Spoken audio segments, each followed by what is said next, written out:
Frankfurtitti imma baqattootaa fi dhiittaa mirga namummaa Itoophiyaa keessatti uummata Oromoo irratti raawwatamaa jiru irratti kan xiyyeeffate waltajjiin marii tokko gaggeeffameera. Waltajjii marii kana irrattis hawaasni Oromoo biyya Jarmanii keessa jiraatan bal'inaan irraa qooda fudhataniiru. Beektonni Oromoo yeroo dheeraatiif biyya sana keessa jiraatanii fi muuxannoo gahaa qabanis akkasumas immoo dhalattoonni lammii biyya Jarmanii dhiittaa mirga namummaatiif quuqama qaban walitti dhufuudhaan malaa fi fala waan jedhan waliif qoodaniiru. Egaa nutis waltajjii marii biyya Jarmanii magaalaa Frankfurtitti gaggeeffame kana akka taanutti qindeessineerra akka nu hordoftan isin affeerra.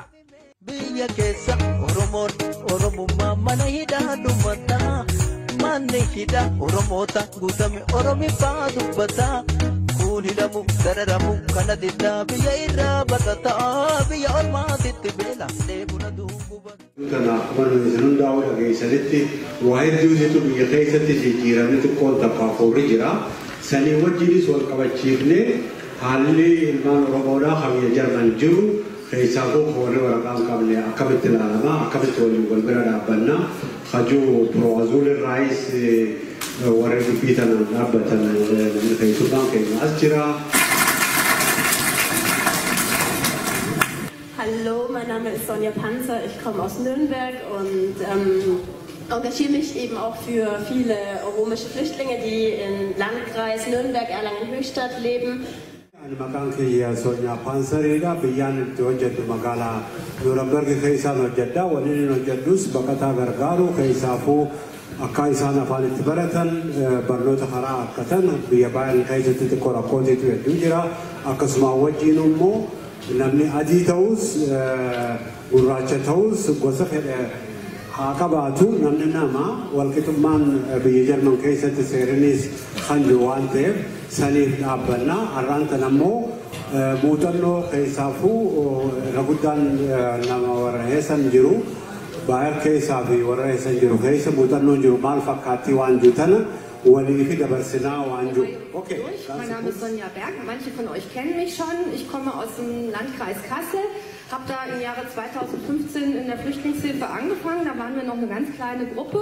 Dann kamen die ersten Flüchtlinge, dann habe ich eine Familienunterstützung wahrgenommen mit der Familie Mustafa Grube. Abdu sitzt irgendwo rum. Maqaan kiyya Sonyaa Berg jedhama naannoo Kassel irraa dhufaa. Amma dura Itoophiyaa waan malee Oromoo hajuu dhageenyeen beeku. Ammoo maatii Mustafa nama jedhamu waliin quunnamtii godhe suutaan haala Oromoo irra jirtuu fi waan baqataan irra uffannaa isarraas dhagee ilmaan Oromoodhaa keessaafuu akkaataatti waliin hojjetu waliin dhaabbannee waa takka baqataa kanaaf godhuu dandeenyu ittiin tattaafachaa jira waan jiru dabarsitee galatoomii Sonyaa Berg.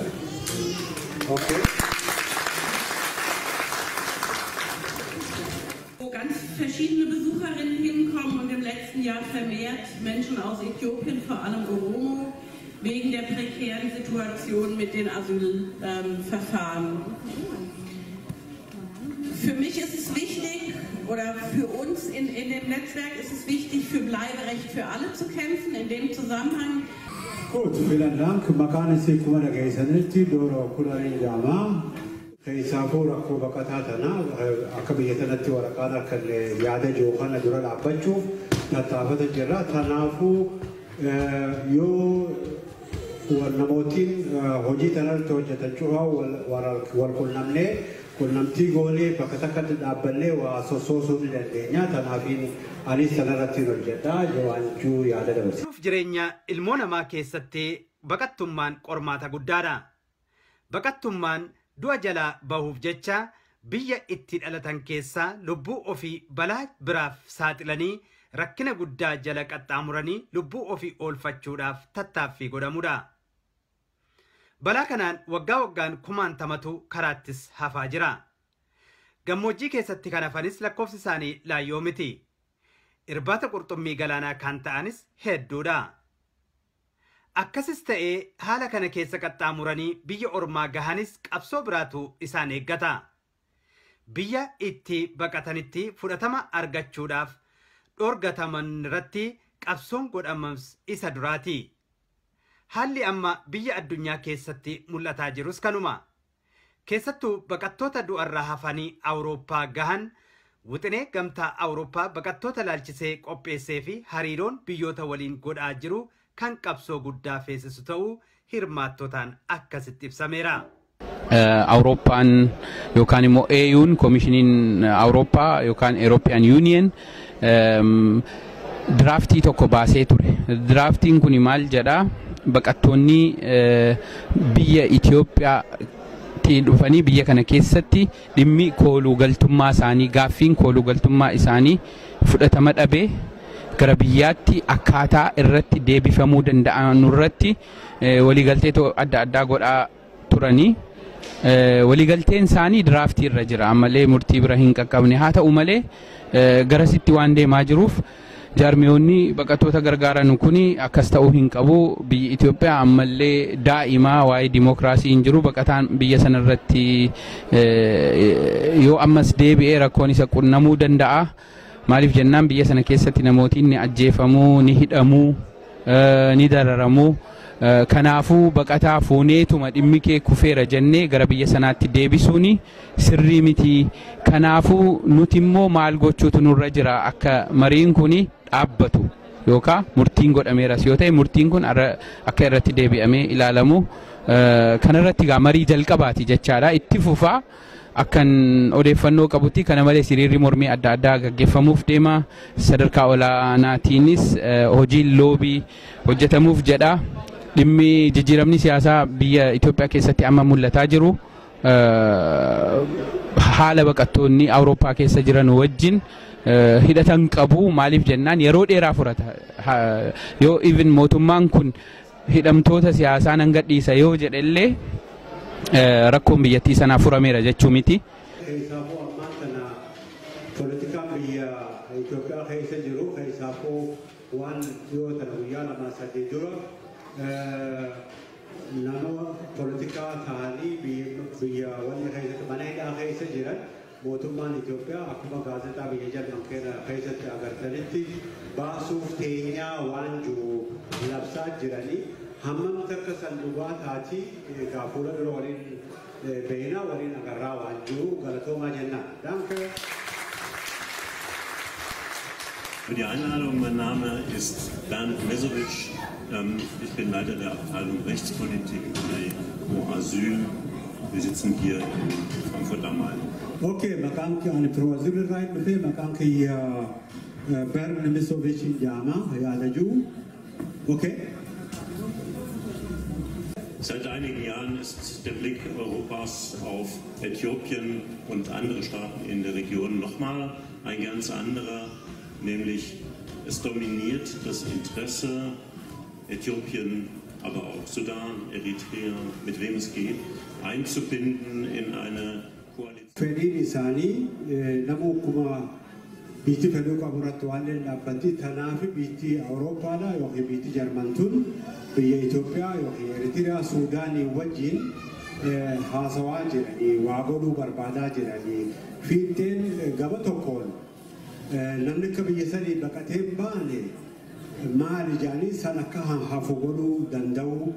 Gama biraa immoo namni akka biyya Awurooppaa tana gama Libiyaatiin dhufee akka Awurooppaan dhufne karaa kamiin hambisuu dandeenya waan jiru osuma beekanuu biyyi tun diktaatarallee ta'an jara kanaa wajjin mari'achaa akka jiranidha.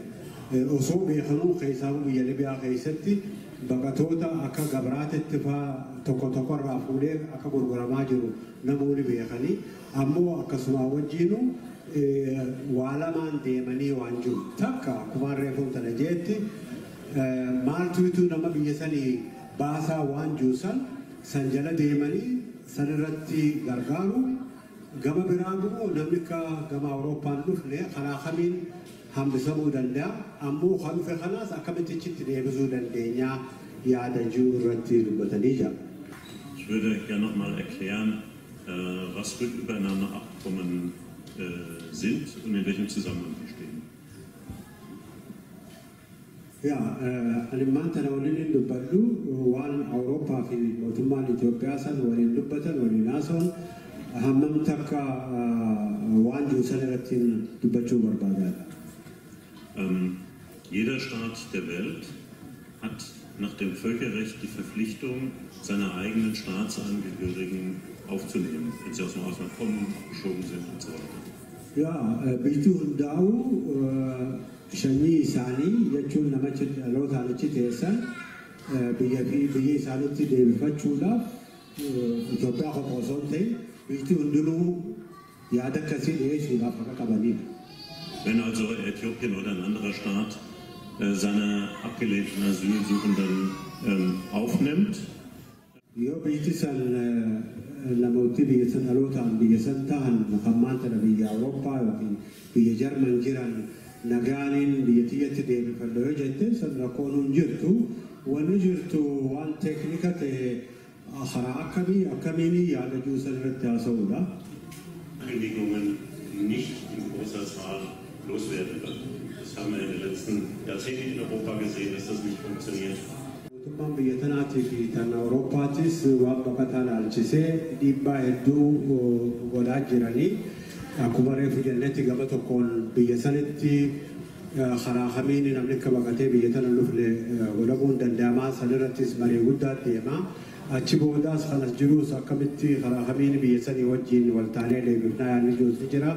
Tanumaa tana hedduuttis yoo ammaan tana BAMF Bundesministeer of Flüchtlinge hajuusan yoo apleelungii yoo hiiwaa diddaa isinii deebise hirrifatinaa hin baaraginaadha. Maaliif yoo dhaabbannee rakkoo biyya san jirtu akka gaariitti yoo ibsine wal bira yoo dhaabbanne pireeshar irratti uumnee waan haaliif san irraa deebisuu waan danda'amuuf kanaaf qalbiin isin akka hin cabnee yaada jiru. Abkommen mit der EU, mit den Ablehnungsbescheiden, also dass man die Rücknahme von Äthiopien nach Äthiopien regelt. Und das hat er ja gesagt, seid nicht so pessimistisch. Es wird wahrscheinlich nicht so schlimm kommen, wenn es überhaupt kommt. Das ist ja überhaupt noch eine Frage. Isin yaada isin gaafatte kana hammam takka abdii qabdanii yaada jiru isa gaafattee sanirra dhaabbaddeetiin haalli biyya Itoophiyaa keessaa fi Oromiyaa keessa jiru wannimmaan tana dhiyoo tana guyyaa lamaa sadii dura mootummaan biyya Itoophiyaa san bulchu TPLF keessaa fi jaalatee osoo ta'e dhiibbaa ilmaan Oromoodhaa yookiin kabiraatis rakkataan hanuugee jedhanii biyya isaanii irratti hambataan biyya isaanii irratti abbaa ta'uu dhabanii lafa isaanii irraa buqqa'anii biyyuma isaanii keessatti baqataa ta'anii kan jiraatan sanirraa kaan immoo namootni akka isinii kun biyya san keessatti barachuu dadhabdanii hojjechuu dadhabdanii jiraachuu dadhabdanii chii baqattanii bishaan qurxummii irraa haftanii as geessan kun kana cufaatiitu walitti qabamee dhiibbaan biyya alaatiis irratti hidhamee mootummaan sana akka dhiyoo tana televizyiina irratti waa dubbatu godhe malee fedhii isaaniiti miti.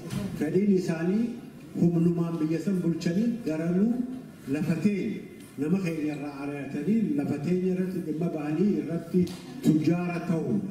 Malee nuuf yaadanii osoo hin ta'in dhiibbaan gama tokkoon fiinteen biyya keenya keessatti ijoolleen teenya dargaggoon teenya qeerroon teenya kaatee arra booda gabrummaa hin barbaannu. Biyya teenya irratti abbaa ta'uu qabna. Dimookiraasii barbaanna. Kanaa achitti wayyaaneen bulchitu jee amma 2014 irraa jalqabee tattaafata godhaa waan jiru kana takkasanii irra guddaa kan hedduu qooda qabu. Itti aansee immoo biyya alaa irrattis biyyi Awurooppaattis haa ta'u Awurooppaa paarlamentis yeroo hedduudha mootummaa Itoophiyaatiif yaada kennaa ture. Biyya Jarman kunis akkasuma kun cufaa waliin qaqqabamee dhiibbaa irratti arraan tana osoo mootummaan san hin jaalatin warra mana hidhaa keessa jiran ka politikaa ta'e ni baafnaa jedhanii labsa kennan. Kanarratti gaa dhugaadha labsa kennuun waan takka hojii irratti jijjiiruun waan biraati. Kanaaf jarjarreen maantana isaaniif harka dha'uu osoo hin ta'in haalaan luu yaada jiru waan kun gaa ilaalchaan an itti ilaalu dura haalaan luu hammam takka waan afaan hin dubbatan san hojii irra oolchaniidha. Amma duraas yookaan mootummaan biyya Awurooppaatii fi Jarman biyya Itoophiyaa san dhaqe waan gaarii dudubbachaa turan biyya tana dimookiraasii ni goona. warri poolisi siyaasaa keessa jiran akka wal ga'anii qooda harkatanii goona jechaa turan ammoo gaboo hojiitti yookaan ilaalan paarlamaan har'aan tana kabiyya sanii akka paarlamaa jee dubbatamu parsantii 100 kanuma isaaniiti kabiraa bakka takkalleen keessa jiru kanaaf jecha jarjarreen maan tana oduu gaarii dhaga'uun gaariidha ammoo hojiidhaan haa eenyu xiqqishoo haa afannuu yaada joonali dhiyeessi galatooma.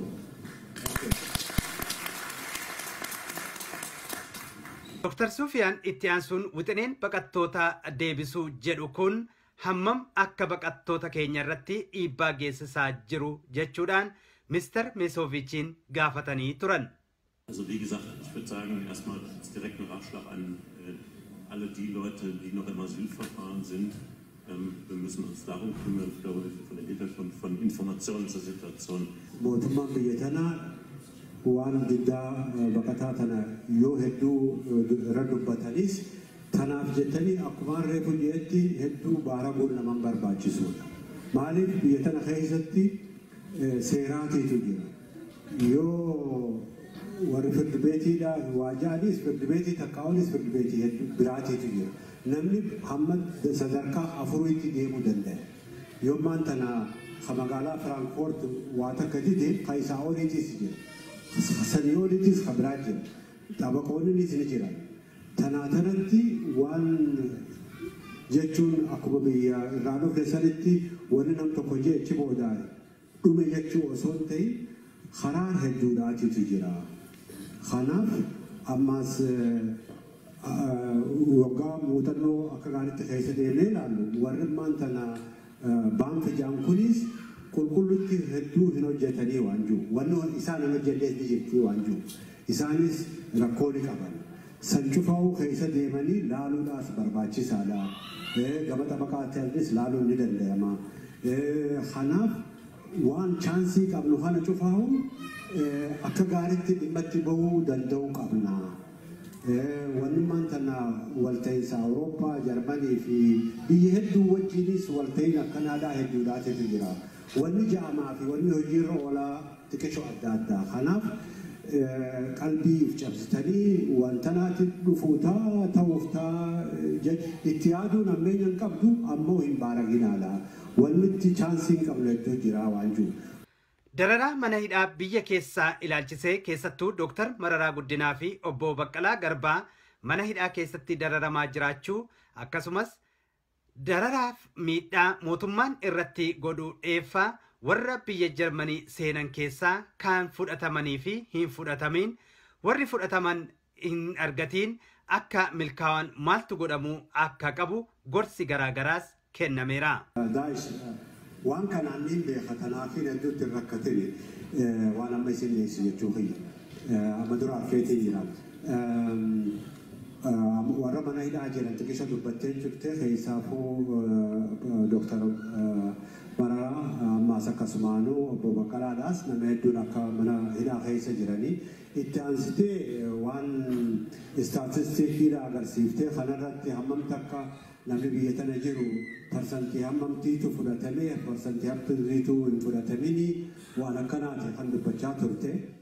Waan biyyaa isin baase rakkoo biyyaa isin baase mana hidhaa keessatti kana cufaa'u akka namni isin amanuu danda'u jechuun bakka itti himtan sanitti akka isin amanuu danda'an akka gaariitti waan biyyaa isin baasisan akka gaariitti himuu danda'uudhaan. Sanitti awwaliin isinitti ta'u san qofa osoo hin ta'in rakkoo hoggaa karaarra deemtan isinirra ga'e simachuun baay'ee gaariidha.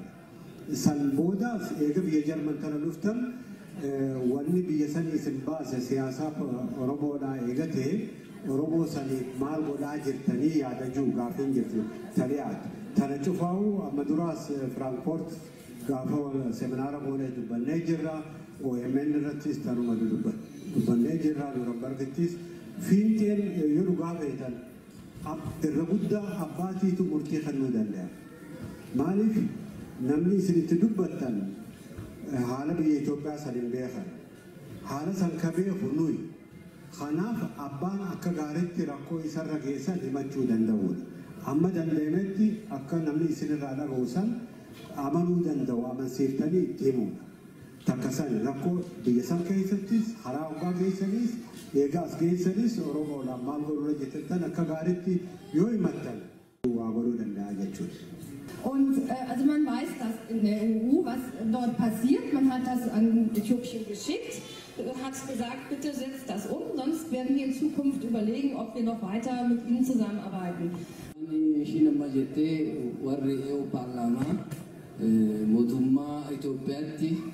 Gaafii takka takka erganii turanii gaafiin isaan erganis biyya sana keessatti pireesiin akkamitti waan jira namoota biyya laandirraa isa lafa saaman kun jira moo hin jiru akkasumas immoo biyyi sun akka dimokiraatii foormii qaba moo hin qabu jedhanii gaafii akkanaa gara Itoophiyaatti mootummaa Itoophiyaatti erganii turanii waan mootummaan Itoophiyaa gara isaaniitti deebisee isarratti dhaabbatanii waan deemaa jiru wanti nuti beeknu tokkoyyuu hin jiru gaafii gaafachuu isaanii duwwaa kana erguu malee mootummaan kana jedhee nu deebise jedhanii waan beeksisan tokkoyyuu hin jiru jedhu. Auf dieser EU-Resolution, wir haben uns eigentlich nur da dran geklickt, haben das ein bisschen umformuliert und haben dann noch geschrieben, dass wir auch bessere Asylentscheidungen möchten. Idda deebii nu dhoowwatanii booda gaafii gaafannes gaafii nu dhoowwatanii walakkaadhaan kunoo waliigaltee akkanaa godhanii akkamitti kun ta'a isa duwwaa miti naannoo biyya sana keessatti ammayyuu irra caalaa nagaan biyya keessa jiru keessaayyuu naannoo Sumaalee fi Itoophiyaa gubbaarratti uummata buqqa'ee naannoo sana keessatti Itoophiyaadhuma keessatti rakkoon daranayyuu cimaa taayotoo jiru akkamitti waliigalteen kun akkanitti ta'a jedhu. Und alles ist eigentlich nur schlimmer geworden statt besser. Und wie kann man dann so ein Abkommen planen? Das passt eigentlich nicht zu dem... Torban sadii dura mootummaa Itoophiyaa faana warri yoo deebisuudhaaf agreementii waliigaltee mallatteessanii torban sana booda immoo Itoophiyaa keessatti naannoo Sumaaleetti waan dhalate irraa kan ka'e tokkoffaa naannoo sana gubbaarratti namoota rakkoo jiru sana nagaadhaan akka hiikan lammaffaa uummata naannoo sana gubbaarratti du'ee fi faamilii isaaniitii fi hunda maatii isaaniitiif gadda isaanii ibsanii sadaffaan naannoo sanatti wanta dhalateef koomishiniin tokko dhaabbatee kan Itoophiyaa otoo hin ta'in indipendent kan ta'e tokko waan sana haa ilaalu jedhee kan inni ilaalu eeguun waan murteessee fi waan hojjechaa jiru gaaf tokko akkanaa gaaf tokko asii gadi waan hojjetan iyyuu hin beeknu baay'ee nama rakkisa poolitikaa nuti eeguu jedhe. Walumaa galatti mariin waltajjii Firaankfartitti qophaa'e kun Oromoonni eessattuu maaliifuu yoomuu tokkummaan falmachuu akka barbaachisu hirmaattonni keessummoonnii fi ogeessonni waltajjii marii kanarraa hirmaatan marti waliigaluun xumurameera. Hariiroon taasifamuu irrattis hawaasni Oromoo, firoottan Oromoo akkasumas falmitoonni mirga dhala namaa waliin argamuun gurmuu akka waliif ta'anii waliif tumsanis murteerraa gahameera. Biyya sana keessa jiru keessaayyuu Oromoo irra gahaa jiru karaa mootummoota hin ta'in uummata biyyana jiru Jarmanii jiru kana gubbaarratti baay'ee hojjechuun nurra jira.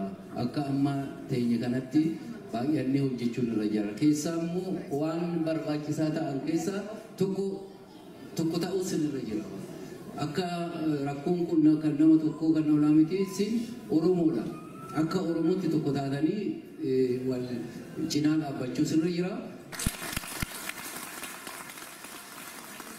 Jaallatamoo ilmaan Oromoo egaa akkuma beekamu hundi keessanuu guyyaa har'aan kana magaalaa Jarmanitti Firaankfartitti akkuma waliigalaa Oromootitti warroonni silaa baqataa biyya kana keessatti gargaaranii warroonni akka Human Rights Amnesty International iddoo jiran irraa har'aan tana iddoo kanatti walitti qabamanii waa'ee Oromoo biyya kanaa keessaatis ta'e waa'ee biyya Oromoo biyya keessa jiruutis akkamitti duguuggaan sanyii biyya keenya irraa dhaabbachuu akka qabu akkamitti hidhamtoonni Oromoo kan biyya keessaa hiikamuu akka qabanii baqataan biyya kana keessaa jiru akkamitti haalli abshigingi isaa tarii haalli dipoorteeshinii isaa dhimmi isaa ilaalamuu dhabu waa'ee kanaa irratti waliigalatti marii guddaa adeemsisanii turanii haaluma kanaan wal qabateeni abdiidhaan silaa jiranii wantoonni amma nu dura jiran baay'ee bareedaadha haala biyya keessaattis haa ta'u haala biyya kana keessa jirus haa ta'u baay'ee waan abdii namaa kennuudha warri biyya keessa jirtanis warri biyya biraa jirtanis abdiin kun isin keessatti haa horatu jabaadhaa isin jedha galatooma. Duraan dursee maqaan koo Joorgis jedhama kan hin jiraadhu naannoo Faraanfoort walgahii har'a irratti argamne irratti walgahii bareedaa ture warri biyya Jarmanis warri Oromoonis baay'eetu irratti argame karaa kanaan nama gammachiisa karaa biraa immoo xinnoo kan hin bira darbuu hin dandeenye baay'een dardara dhaloota haaraadha dhaloonni kun gargaarsa barbaadu kanaaf Oromoonni baay'eetu jiru kan wal beennus ta'e kan wal hin beennes kan dandeettii qabantu jira yeroon isaa immoo baay'ee ulfaataadha biyya keessaafis ala yeroo Oromoo wal wajjin dhaabbatu amma isa kaan boodatti deebina isa kanaaf waamicha ani barbaadu hiriyoottan koo yookiin maanguddooti yookiin warri muuxannoo adda addaa qabdan uummata Oromootiif akka dirmattan hin barbaada hawwii kooti umurii jirtu Oromoodhaaf kenninee haa deemnu umurii kana lafatti gatuun nurran jiru kan barannetuun ta'in kan ijaan argine kan orgaana keenya keessa jiru saba keenyaaf haa kenninu kanuma isiniin jedha fayyaa ta'a.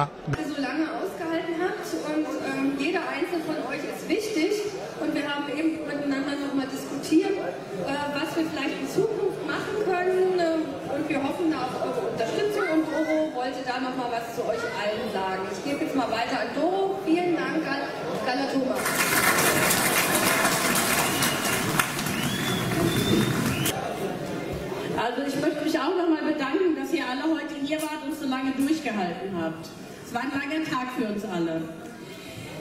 Was für uns in unserem Netzwerk wichtig ist, es ist wichtig, die Regierung im Auge zu behalten. Es ist wichtig, mit dem Bundesamt zu verhandeln und es ist wichtig, informiert zu sein. Nuti gama keenya waan nurraa eegamu warra dhimma baqataa ilaalan Bundesamtii wajjinis waliigaltee yookaan waan adda addaa isaanii barreessuu irratti hojjennaa mootummaa jechuun mootummaa warra olaanaa illee qunnamnee waan nurraa eegamu goona garuu nu qofti waan hojjennu mana teessanii eeguu miti isin warra biyya kana keessa jiraachuuf murteesse waan taataniif isinillee tattaafachuu qabdu waan isin tattaafattan gaafa keenyaaf yoo dubbachuuf jette irraa dhageenya jechaadha.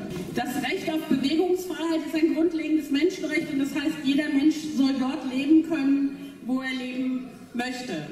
Iddoo jiraattan bakkuma jiraattan sanatti neetworkii adda addaa akka qabdanu hin beeknaa walitti qabamtanii nu waliin hojjettanii jechaadha. Fakkeenyaaf marii gochuu, hiriira gochuu, akka miidiyaan nu dhaga'u gochuu, akka mootummaan nu dhaga'u gochuu waliin gadi baanee dhimmi keessan haga dhageettii argatutti bahuu qabdu. Isinis nutis isin gargaaraa isa kanadha wanti isin gochuun isinirra jiru tokko.